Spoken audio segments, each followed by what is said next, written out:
Vamos a conversar en esta oportunidad con el profesor Jesús Rodríguez, abogado constitucionalista de nuestro país, en relación, nos va a hacer un análisis en torno a lo que ha sucedido con este choque de poderes entre la Asamblea Nacional y el Tribunal Supremo de Justicia, cuando ya pues la misma Asamblea ha decidido a través de una posición política desincorporar a 3 diputados que fueron electos el pasado 6 de diciembre pertenecientes a el estado Amazonas. En ese sentido, la bancada del oficialismo ha manifestado pues que acuerda continuar la actividad legislativa de cara pues a lo que se ha vivido hasta este momento.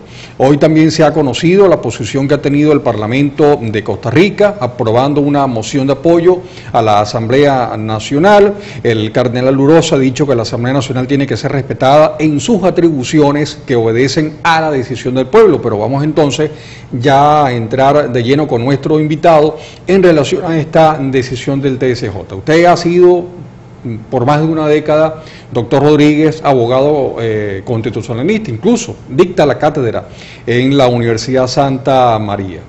Jurídicamente, la decisión del TSJ en decir la Asamblea queda prácticamente sin efecto, ninguna medida sería tomada en cuenta si continuasen estos 3 diputados que fueron electos por el Estado Amazonas, 3 diputados indígenas. Es una decisión eminentemente política, eminentemente judicial. Las dos conforman elementos que ustedes incluso tendrán que analizar en el seno de la institución universitaria. Bueno, inclusive, mira, ante todo debo darte las gracias por la deferencia de invitarme al programa. Es un placer realmente estar acá contigo.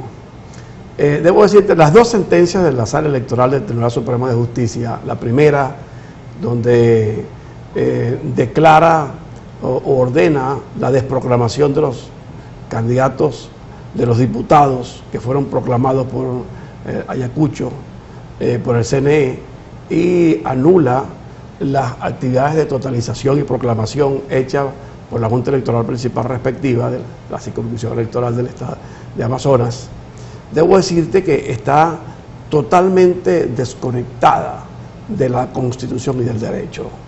Además, la Sala estaba en la obligación de decidir esa solicitud de amparo sobre la base de una decisión anterior tomada por la Sala Constitucional del Tribunal Supremo de Justicia, que en materia de interpretación de las normas y principios constitucionales, sus decisiones son de carácter vinculante. Es decir, son de carácter obligatorio tanto para todos los tribunales de la República como para las demás salas del Tribunal Supremo de Justicia. Y esa decisión establecía previamente, era jurisprudencia de la Sala Constitucional, que los parlamentarios proclamados no podían ser desproclamados por amparo. Además, el amparo no es el mecanismo jurídico o el procedimiento jurídico apropiado.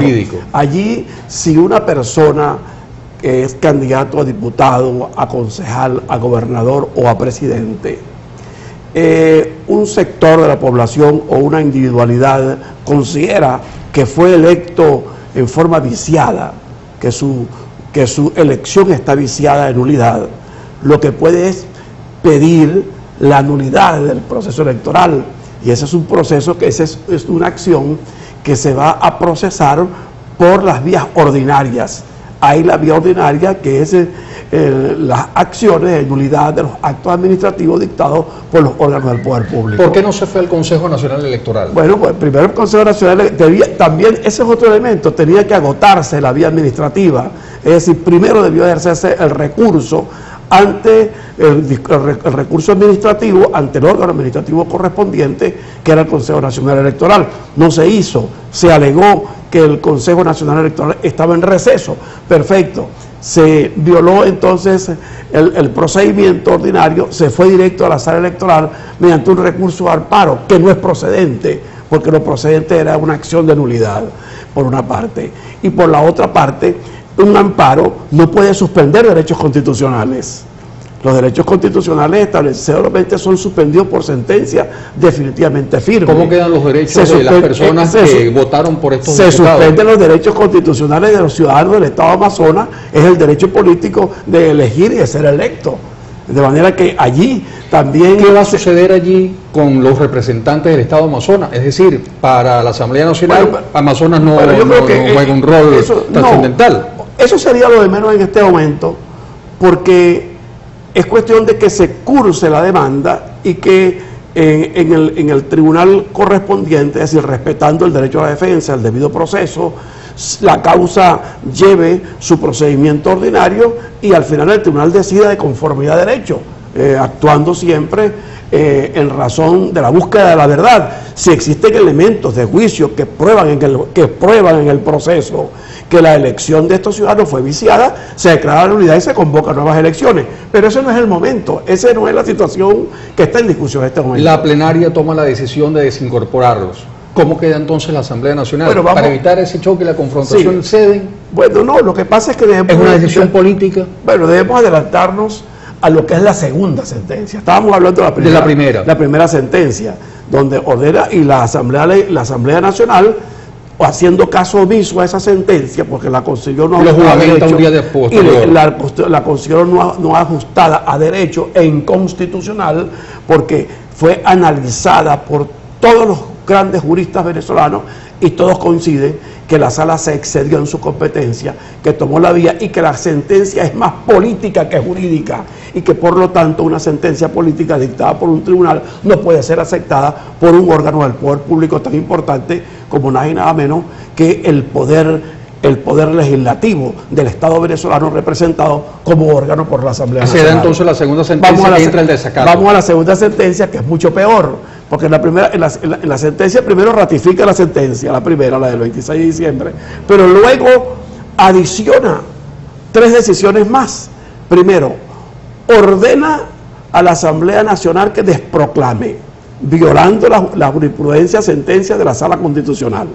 Segundo, que ya había dicho que los diputados proclamados no pueden ser desproclamados porque sería desconocer la soberanía del pueblo, la voluntad popular expresada legítimamente en un proceso electoral y proclamado por el órgano correspondiente de conformidad con la ley, que es el CNE. De manera que viola la jurisprudencia y el mandato de la Sala Constitucional, que es de acatamiento obligatorio por la Sala Electoral.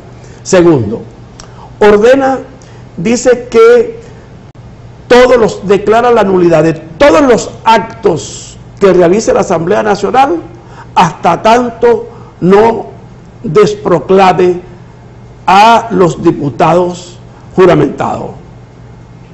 Es decir, en esa sentencia la Sala Electoral incurre en 2 aberraciones jurídicas.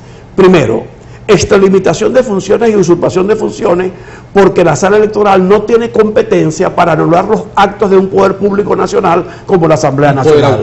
Los actos del poder público y de un poder público como la Asamblea Nacional solamente pueden ser anulados mediante sentencia dictada por la Sala Constitucional por considerarlos contrarios a la Constitución o a la ley.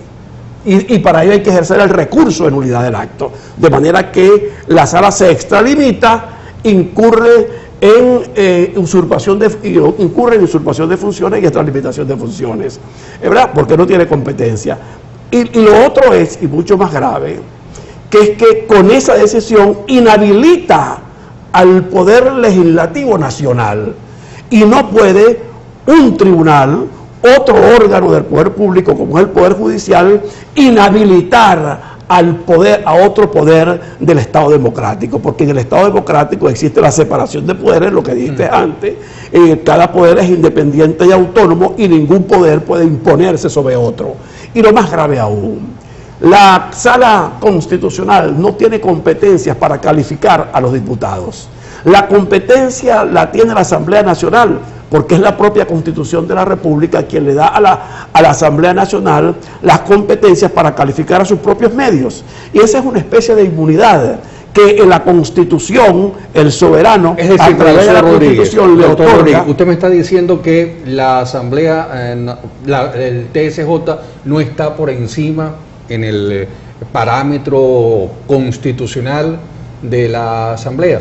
Claro que no. Es más, Montesquieu, los tres poderes clásicos que representan el Estado y la separación de poderes, poder ejecutivo, poder legislativo y poder judicial, son los tres poderes clásicos. Aquí hay 5. Los poderes públicos son independientes y autónomos, y lo que funciona es el equilibrio entre ellos. Desde el día 5 hasta esta fecha han estado vendiendo que el TSJ prácticamente ahora va a tomar la decisión absolutamente de todo. Bueno, el gobierno ha estado planteando eso porque el gobierno lo que ha pretendido con estas dos sentencias, es desconocer a la Asamblea Nacional. Y desconocer la Asamblea Nacional, y lo más grave aún, inhabilitarla mediante una sentencia judicial, porque vea usted la cosa, es que no inhabilita a los 3 diputados. Cuando dice que todos los actos que ejecute la Asamblea Nacional son nulos, está inhabilitando a todos, a los 267 diputados que conforman, porque está inhabilitando al órgano que es incapaz de tomar decisiones, y si las toma, esas decisiones son nulas. Entonces es el desconocimiento del Poder Legislativo, y el desconocimiento del Poder Legislativo por parte de otro órgano del Estado es un golpe de Estado, coloca al Estado en una situación de facto desde el punto de vista democrático. De manera que, a mi juicio, esas sentencias son inaceptables por la Asamblea Nacional. No pueden ser aceptadas, porque aceptar esa Asamblea implicaría aceptar que en cualquier evento y en cualquier casualidad la sala electoral o cualquier otra sala del Tribunal Supremo puede decidir sentenciar la inhabilitación del Poder Legislativo. Entra dentro de este análisis, y rápidamente para ir a una segunda parte, doctor Rodríguez, ¿cómo fueron electos los magistrados que conforman ahora la sala electoral? Ese es otro aspecto bien importante. La decisión la toma una sala seriamente cuestionada, porque varios de sus magistrados, de sus integrantes, fueron electos mediante un proceso viciado a medianoche, ya con una Asamblea Nacional. ¿Por qué fue viciado? ¿No cumplieron porque no se cumplieron los lapsos, y porque no, aunque se está investigando de luego y se va a comprobar, no se tomaron en cuenta los requisitos indispensables para tener la categoría de magistrado. En la próxima parte va a analizar decisión política que toma la plenaria de la Asamblea Nacional en relación a esta sentencia que usted ha explicado en esta primera parte de esta entrevista a través de telered.tv.